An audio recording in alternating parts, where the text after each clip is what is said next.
En este primer capítulo presentaré 3 teorías con las cuales los científicos sociales han intentado describir o explicar problemas sociales como la violencia intrafamiliar, la discriminación, los homicidios y la violación. Estas teorías pertenecen a un grupo de análisis llamado evolucionista, porque son derivadas de postulados darwinistas, es decir, se basan en la tesis que Charles Darwin expone en su libro El origen de las especies. Quizá parezca un poco raro que se apliquen teorías biológicas en situaciones sociales, pero lo cierto es que estas teorías tienen una relación más o menos directa o explícita con problemas sociales. Sin más, la primera teoría es la selección natural. Normalmente relacionamos la palabra evolución con cambios físicos, pero de acuerdo a esta teoría, los cambios producidos por la evolución no se limitarían al aspecto físico, sino también a la conducta y a los procesos mentales. En pocas palabras, así como los rasgos físicos son heredables, también lo es el comportamiento. Por ejemplo, desde esta perspectiva, la agresión sería una herramienta producto de la selección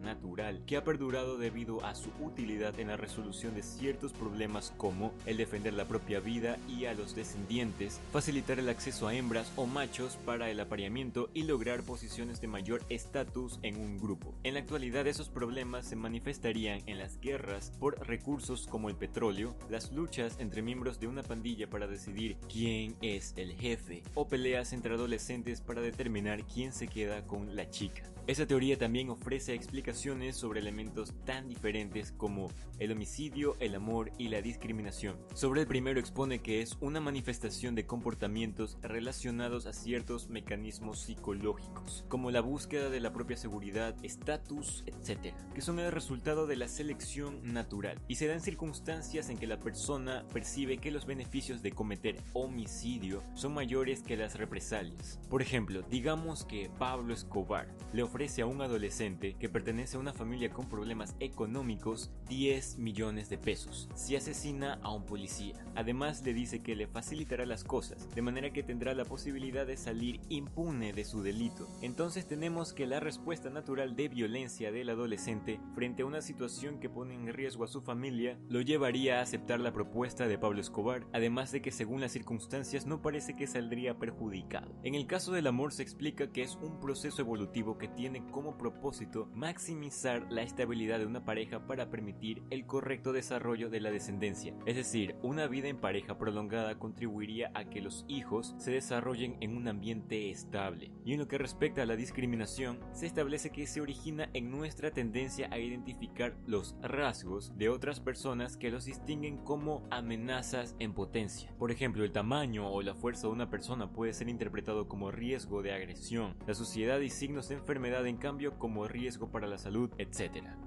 Eficacia biológica y selección por parentesco. Podría decirse que esta teoría es más inclusiva, ya que explica que el comportamiento no se debe al deseo de supervivencia o reproducción de un individuo en específico, sino en el de sus genes, lo que nos lleva a introducir dos términos: selección por parentesco y altruismo recíproco. El primero habla sobre nuestra tendencia a favorecer a los individuos que se parecen a nosotros o pertenecen al grupo del que formamos parte, ya que existe la posibilidad de que sean parientes nuestros. Luego, el altruismo recíproco explicaría los comportamientos que nos llevan a perjudicar nuestra propia vida con el propósito de ayudar a los demás. Por ejemplo, en la película Armagedón, Bruce Willis se sacrifica para que su hija y las demás personas de la Tierra se salven de la destrucción que hubiera ocasionado un meteorito en nuestro planeta. Según esta teoría, la verdadera razón de que Bruce Willis hiciera esto fue su natural tendencia a preservar su especie. Asimismo, la teoría de selección por parentesco indica que el fraude, la moralidad, el egoísmo y la competitividad son tendencias naturales producto de la evolución, ya que son independientes de nuestras motivaciones personales y hasta podría tener propósitos de ayudar a la sociedad. Casos como la compra de votos por parte de políticos durante una elección presidencial o el conflicto entre Israel y Palestina podrían responder al deseo de prolongar la permanencia de los miembros del mismo grupo.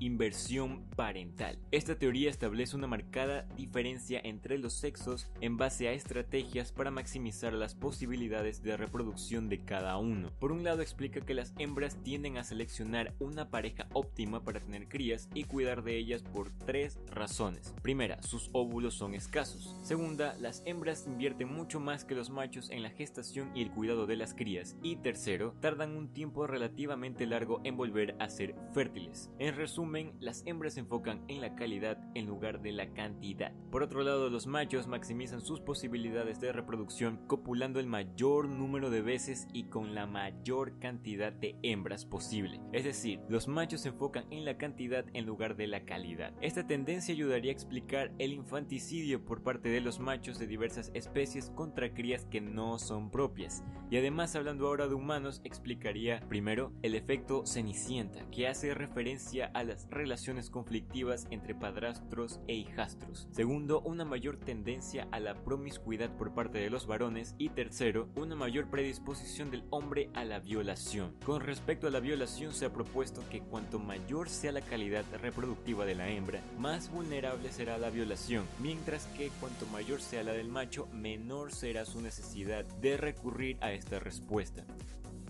Algunas de las críticas que han recibido estas teorías es que pueden llevar a la simplificación del comportamiento humano y a la justificación de ciertas realidades sociales indeseables. Por ejemplo, los preceptos del darwinismo social fueron ampliamente utilizados en la ideología nazi para justificar la superioridad de la raza aria frente a las supuestas razas inferiores, como los judíos, los romaníes o los afroalemanes. Además, al estar incluido en la filosofía de la supervivencia del más apto del sistema neocapitalista, puede dar paso a discriminaciones que contribuyan a sostener dicho sistema. Por último, hay que recordar que si bien explican o describen la violación y el homicidio, no necesariamente las justifica, por lo que lo más recomendable sería usar estas teorías con cuidado y como complemento a otras.